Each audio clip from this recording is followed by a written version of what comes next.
Absolutely shocking footage coming out of Afghanistan right now, as of course, World War Z is trending on Twitter. Welcome back, beautiful and amazing human beings. This is Luke Rudowski of We Are Change the Rug. A lot of very important news to get into. As of course, there's a crap ton of fake news, disinformation, propaganda, and psychological warfare out there that, of course, we're going to be breaking down with all the latest, most important news coming out of Afghanistan. Lots of major implications here, and of course we're going to be going over all of that plus a lot more. And I think it's fair to say that the situation in the world is very troubling and will only continue to get more troubling from here. As of course, border crossings are at a 21-year high, U.S. gas prices are up 40%, and inflation is the highest it's been in nearly 13 years. As of course now, the Taliban has fully taken over Afghanistan. We're going to be talking about that specific topic in just a little bit. But just going into some of the news that you might be missing now, it's also important to note that a very important court case is actually proceeding against British royalty, specifically against Prince Andrew, who is very close to the government-protected international trafficker and abuser of children, Jeffrey Epstein. One of his victims is suing Prince Andrew. This case has actually been scheduled, and we will be paying very close attention to it as it is set to take place on September 13th. And as the government obfuscates how it was a part of a larger operation using small children in horrible ways for extortion efforts, it's also pushing the divide and conquer agenda, as this weekend there were more violent clashes between Antifa and people protesting against government mandates and rules. Events that led to one person being stabbed in Los Angeles, and as people are pinned against each other, fighting one another over trivial differences, wholesale prices in the United States have rose 7.8%. Inflation is still continuing to rise as the banking ruling class literally created a situation where they profit off of the misery off of others. They also work closely with government, who in some parts of the world is announcing that they will soon be going door to door in order to carry out mandatory tests, as we've seen announced by the Premier of Victoria in Australia, a place where mothers are literally slapped with a $1,000 fine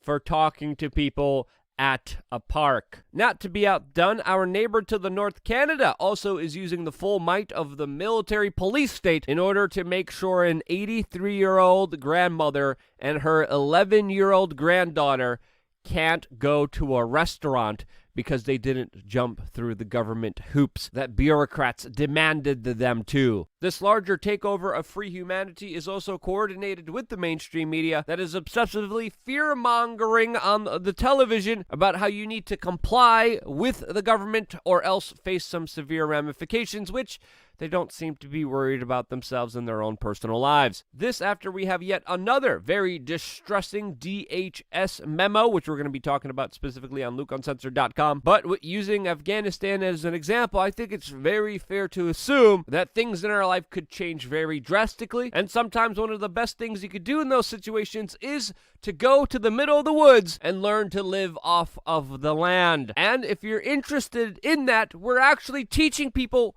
how to do that with our apocalypse survival self-defense training drills that we are doing up here in New England. We just finished one this weekend. I had a lot of fun doing it. And after rave reviews, the people who participated asking for more events, we decided to do them this time, this upcoming Saturday, August 28th. We're doing a 30+ hour event where you will be literally building your own shelters, sleeping outside, be provided food, that you will learn how to prepare, how to cook, purifying water, starting a fire, building your bug out bag, battle kits, whatever it may be. We only have 20 available spaces. Get them before they sell out. They are going to be moving very quickly. We did sell out from yesterday's event. Guarantee your spot right now and come have a lot of fun with us by going to learnfromluke.com. Additionally, I'm going to have a very important video later on today, by the way, on LukeUncensored.com. Lots of crazy stuff happening that, of course, we can't talk about on this platform, but we will be discussing all exclusively on LukeUncensored.com. Don't forget to check out for the video later on today. Now, just jumping into our main topic, we got this official communication from the White House Twitter's account, which has left a lot of people wondering, what in the world were you thinking? And that's the kind of sentiment that people are left with, not just by looking at that picture, but by now fully understanding the true ramifications of what happens when you give too much power to a few amount of unaccountable bureaucrats that are in the pockets of the U.S. military-industrial complex. Again, this photo is a perfect representation of the criminally incompetent government. The response to this picture of Biden being briefed on the situation in Afghanistan was characterized by whistleblower Edward Snowden as, quote, a brutal image. Other people have labeled it by saying, quote, an empty room, a man without a plan, and a world on fire. This is the weakest photo of an American president I ever seen. American decay. Now, we're going to get into this larger concept of American decay in just a little bit, but we have to understand, as this is happening, that was one of the few communications from the Biden administration about this utterly disastrous situation that's unfolding right now. They also announced that in a few days, not now, but literally in a few days, that Biden will be addressing the nation about this issue. U.S. Press Secretary Jen Psaki also has decided to take the week off, as everyone is asking, where's Joe? Where's Psaki? As, of course, the Biden administration is somehow trying to blame Donald Trump for this absolute mess of a situation that the world is in right now. And we have to understand that this is coming from an administration that was boasting and bragging how it was their choice and their plan to take troops out of Afghanistan. There's rumors that Kamala Harris's office was leaking information that she was key to this entire process, which could explain the way it's unfolding right now. And we have to understand here that this pullout was long overdue. It's only as bad as it is because of the long amount and duration that the United States was in that country, basically using it as a money laundering and drug trafficking operation that didn't work to anyone's benefit except for the intelligence agencies and the military-industrial complex that was able to rake in trillions of dollars. Not even billions. We're talking about trillions here. And even though the United States was long overdue to leave, we also have to understand that this leaving was executed absolutely horribly, and it highlights the utter incompetencies and the mess the United States government has created. And what did you think was going to happen? This is a video of the Afghani forces that the United States was supposedly training, highlighting how these guys can't even do simple jumping jacks.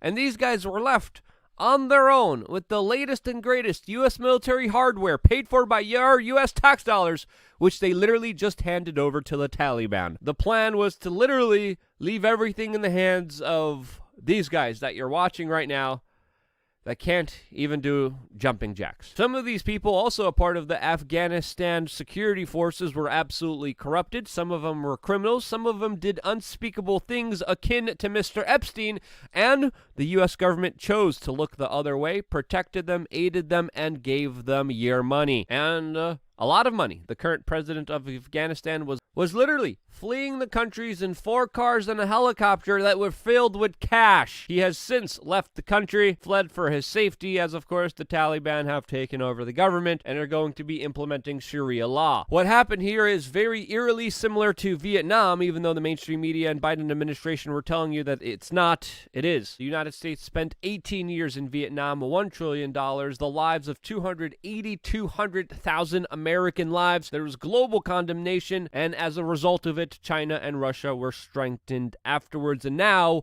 with Afghanistan, 20 years of a conflict, $2.4 trillion, 22,366 Americans' lives lost, global condemnation, and China and Russia are strengthened after this event, as those two countries are also waiting to formally accept the Taliban as the legitimate rulers of Afghanistan, and of course they will be bolstening their relationship with them. Chinese government state-run propaganda news organizations also released a statement saying that, quote, what happened in Afghanistan is what could happen in Taiwan, and that, quote, U.S. military won't come to help, referring, of course, to the helpless Afghani people who are literally trying to cling on to aircraft in order to flee Afghanistan right now. And geopolitically, this is a big black eye for the United States, for its foreign policy initiatives, for its hegemony. And why was this caused? Well, this was all based on a lie, and of course with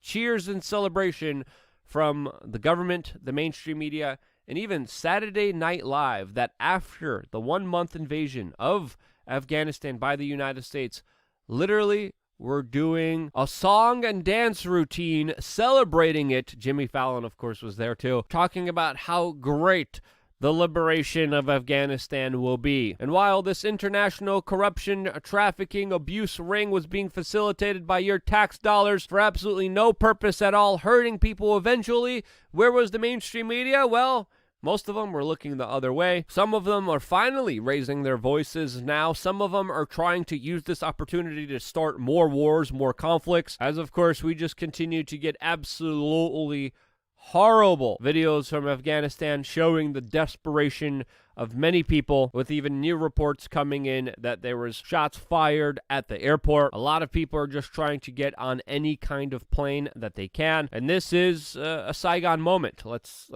be honest here. That is only going to make the situation that much worse for everyone, including especially the people of Afghanistan and the people of the United States, especially with the borders being open, and men who were kidnapped and tortured by the U.S. government, violating the Geneva Conventions, violating human rights protocols, are now at the helm of a new, emboldened government force that has the latest and greatest U.S. military hardware. Literally, one of the commanders of the Taliban that is set to hold a powerful position in the new upcoming government was previously a detainee at Guantanamo Bay. And we also have to acknowledge that this wasn't the only time that the United States, in one way or another, directly financed the Taliban, gave them arms and weapons. And because of all of this, a lot of people were pointing to the possibility of more potential attacks on American soil, as of course Joe Biden and his administration are pushing for more policies